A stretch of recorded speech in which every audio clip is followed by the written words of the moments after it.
રામ રામ ખેડૂત મિત્રો, આપનું સ્વાગત છે મારી યુટ્યુબ ચેનલ ભારતીય ખેડૂત પર. આશા છે કે આપ સર્વ ખેડૂત મિત્રો મજામાં છો. તો ખેડૂત મિત્રો, આજે તારીખ છે 11 ઓગસ્ટ 2024 ને શુભ વાર રવિવાર. તો આજે આપણે વાત કરીશું કે જીરુની અંદર હવે આવનારા સમયની અંદર શું થશે, જીરુની અંદર શું તેજી આવશે કે નહીં આવે. પણ સૌપ્રથમ શ્રાવણ માસની સર્વ ખેડૂત મિત્રોને હાર્દિક શુભકામના. આવતીકાલે શ્રાવણ માસનો બીજો સોમવાર છે. અને સાથે સાથે વાત કરીએ તો હવે જીરુની અંદર એક લાંબા સમયથી તેજી મંદીનો માહોલ ચાલી રહ્યો છે. જીરું છે તે 30,000 પ્લસ જતું નથી. ઘણા બધા ખેડૂત મિત્રો ગઈ સાલની જેમ જ ગઈ સાલ જેવું કંઈક થશે એવી રાહ જોઈ રહ્યા છે. તો શું થશે, તો સંપૂર્ણ માહિતી આ વિડીયોની અંદર વાત કરીશું. તો સૌપ્રથમ વાત કરીએ તો ખાસ ખેડૂત મિત્રો વાયદા બજારની, તો શુક્રવારના દિવસે વાયદા બજાર છે તેની અંદર થોડી ઘણી તેજી મંદી સાથે સાંજના 5 વાગે બંધ થયેલ હતા. જે ઓગસ્ટ મહિનાનો વાયદો છે તે 26,750 અને સપ્ટેમ્બર મહિનાનો વાયદો છે તે 26,150. એટલે કે સપ્ટેમ્બર મહિનાનો વાયદો 25,800 ઉપર હતો, પણ તેની અંદર થોડી તેજી દરરોજ આવી રહી છે. પણ ખાસ ખેડૂત મિત્રો જીરુની અંદર હવે મંદી આવી શકે છે. તેવું શા માટે કે ખાસ ખેડૂત મિત્રો જે બાંગ્લાદેશ છે, જે આપણો એક પાડોશી દેશ, જેની અંદર ખાસ ખેડૂત મિત્રો ઊંઝાથી ટ્રકો ભરાઈને જીરાનું અને કપાસનું એક્સપોર્ટ થાય છે. પણ હાલ જે જીરુનું જે 4-5 દિવસથી બાંગ્લાદેશની અંદર ખાસ ખેડૂત મિત્રો સત્તા પલટો થયો છે. એટલે કે ત્યાં એક સરકાર હતી તેને પાડી દેવામાં આવી છે અને ત્યાં નવી સરકાર ઊભી કરવામાં આવી છે, સત્તા પલટો કરવામાં આવ્યો છે. એટલા માટે ખાસ ખેડૂત મિત્રો હાલ જે છે તે બાંગ્લાદેશની અંદર દંગાને એવું ચાલી રહ્યું છે અને નવી સરકાર બની છે. તો હાલ 4થી 5 દિવસથી જે ખાસ ખેડૂત મિત્રો જે ઇમ્પોર્ટ એક્સપોર્ટ બાંગ્લાદેશની અંદર બંધ છે. અને જે ખાસ ખેડૂત મિત્રો તેના કારણે હાલ જે ઊંઝાની અંદર ખાસ ખેડૂત મિત્રો ઊંઝાથી મમુઈ મૂકવા જેટલું જ બાંગ્લાદેશની અંદર થાય છે. બાંગ્લાદેશની અંદર આપણે બાય ટ્રકથી જે માલ છે તે મૂકતા હોઈએ છીએ. એટલા માટે બાંગ્લાદેશની અંદર વધારે પડતું આપણું એગ્રીકલ્ચર પ્રોડક્ટ જતું હોય છે, જેની અંદર કપાસ છે, પછી પેટ્રોલિયમ પેદાશ છે, જીરું છે, એવી ઘણી બધી વસ્તુ.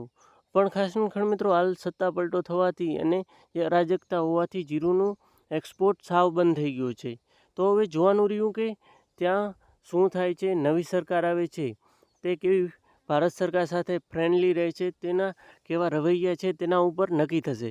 પણ ખાસ ખેડૂત મિત્રો હાલ તેના કારણે ઊંઝાની અંદર એક જે આવકો 3,000 થી 4,000 ગુણીની જ છે, તો પણ જે લેવાલી એવી જોવા મળતી નથી. ખેડૂત મિત્રો જે એક જોવા જઈએ તો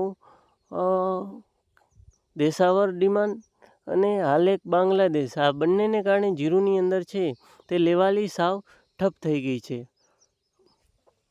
એટલા માટે હવે ખાસ ખેડૂત મિત્રો તેની ઇફેક્ટ અને આવનારા સમયની અંદર વાવેતરનું બધું જોતાં ખાસ ખેડૂત મિત્રો જીરુની અંદર હાલ એક સમય આવતીકાલે જ લગભગ તેની ઇફેક્ટ જોવા મળી શકે છે. અને જીરું અંદર છે તે આપણને મંદીનો માહોલ જોવા મળી શકે છે. જીરું છે તે આપણને એક વખત ખેડૂત મિત્રો 24,000 થી 22,000 સુધીના લેવલ દેખાડી શકે છે. કારણ કે હજી જીરું ખેડૂતો પાસે ઘણું પડ્યું છે, પણ ખેડૂતો છે તે સારા ભાવની રાહ જોઈ રહ્યા છે, એટલા માટે હાલ કાઢતા નથી. હાલ જે વાત કરીએ સુપર બેસ્ટ ક્વોલિટીનું જીરું છે તે 5,000 સુધીમાં, 5,000 થી 5,200 સુધીમાં વેચાય છે. અને જે મીડિયમ માલ કહેવાય, જે સરેરાશ ખેડૂતો મિત્રોને ભાવ મળતા હોય છે, તે 8,000 થી 9,000ના ભાવ મળે છે. કારણ કે ખાસ ખેડૂત મિત્રો હાલ એટલી ડિમાન્ડ નથી. એટલા માટે શું હવે વાત કરીએ કે જીરુની અંદર પ્લસ માઇનસ શું થશે, તો ખાસ ખેડૂત મિત્રો જીરું છે તેની અંદર આવનારા સમયની અંદર એક લાંબા ગાળે એક સારી એવી તેજી જોવા મળી શકે તેવું હાલ દેખાઈ રહ્યું છે.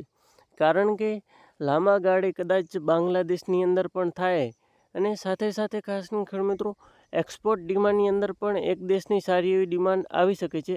હાલ મોરથી હું તેના વિશે નહીં કહી શકું. અને સાથે સાથે એક બીજા દેશની લડાઈને કારણે પણ આપણને ફાયદો થશે.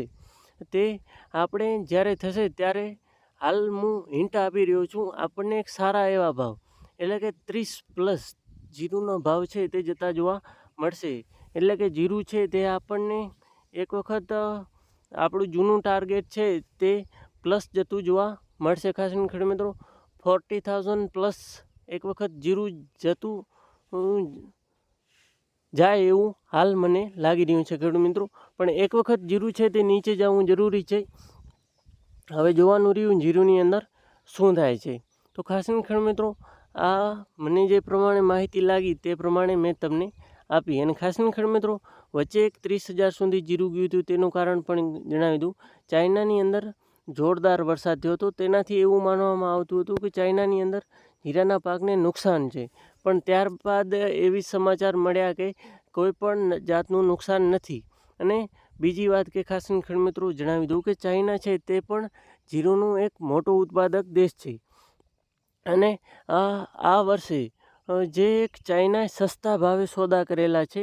એટલા માટે ખાસ ખેડૂત મિત્રો જે ચાઇનાની પાસે ડિમાન્ડ, ચાઇનાના જીરાની ડિમાન્ડ વધારે છે આપણા જીરા કરતાં. તેનું જીરું કાંક સસ્તું છે ને આપણું જીરું છે તે મોંઘું છે. એટલા માટે ખાસ ખેડૂત મિત્રો તો ખાસ ખેડૂત મિત્રો આ વિડીયોની અંદર આટલું જ. તો હાલ પૈસાની જરૂર હોય તો ખાસ ખેડૂત મિત્રો જીરુંની અંદરથી એક ટાઈમ નીકળી જવું જોઈએ. આવતીકાલથી જ લગભગ જીરુંની અંદર એક મંદીની સારી એવી થોડી ઘણી સર્કિટ જોવા મળી શકે છે. ત્યારબાદ એક પુલબેક આવે અને જીરું રિવર્સલ લઈ અને સારી એવી તેજી જોવા મળી શકે છે. તો ખાસ ખેડૂત મિત્રો આ વિડીયોની અંદર આટલું જ. ખાસ ખેડૂત મિત્રો આ એક મને જે પ્રમાણે લાગતી હતી તે પ્રમાણે મેં માહિતી આપી છે. બાકી તમારા ઉપર રિસ્ક લઈ અને તમારે પોતે જ ડિસાઇડ કરવાનું છે. હું કોઈને રાખવાની કે વેચવાની સલાહ આપતો નથી. આ એક ખાસ નોંધ લેવા જેવી બાબત. ખાસ ખેડૂત મિત્રો પોતા ઉપર ને પોતાના રિસ્કે જો તમને એમ લાગે કે આપણે આ કર્યા જેવું છે તો જ કરવું. બાકી પોતાનું મને એમ કે વેચી નાખવું છે તો નીકળી જવું ને રાખવું હોય તો રાખવું. ખાસ ખેડૂત મિત્રો આ વિડીયોની અંદર આટલું જ. અને આવતીકાલે શ્રાવણ માસનું બીજો સોમવાર છે. તો ભોળાનાથ પાસે પ્રાર્થના કે જીરુંની અંદર એક સારી એવી તેજી આવે અને ખેડૂતોને જે છે તે એક સારો એવો નફો મળે. કારણ કે ખેતીની અંદર તો આપણને ખબર જ છે કે કેટલી મુશ્કેલીઓ આવતી હોય છે. તો ભગવાન પાસે એટલી પ્રાર્થના અને બધાને ભગવાન સુખી રાખે, સંપન્ન અને આયુષ્યવાન રાખે. તો ખાસ ખેડૂત મિત્રો હાલ ચાંદીપુરા વાયરસનો પણ એક મોટો ખતરો છે. તો ખાસ ખેડૂત મિત્રો તેનાથી પણ સાવધાન રહેવું. તો આ વિડીયોની અંદર આટલું જ. નેક્સ્ટ વિડીયોમાં વધારે માહિતી સાથે ખાસ ખેડૂત મિત્રો મળશું. જય જવાન, જય કિસાન, ભારત માતા કી જય. આભાર.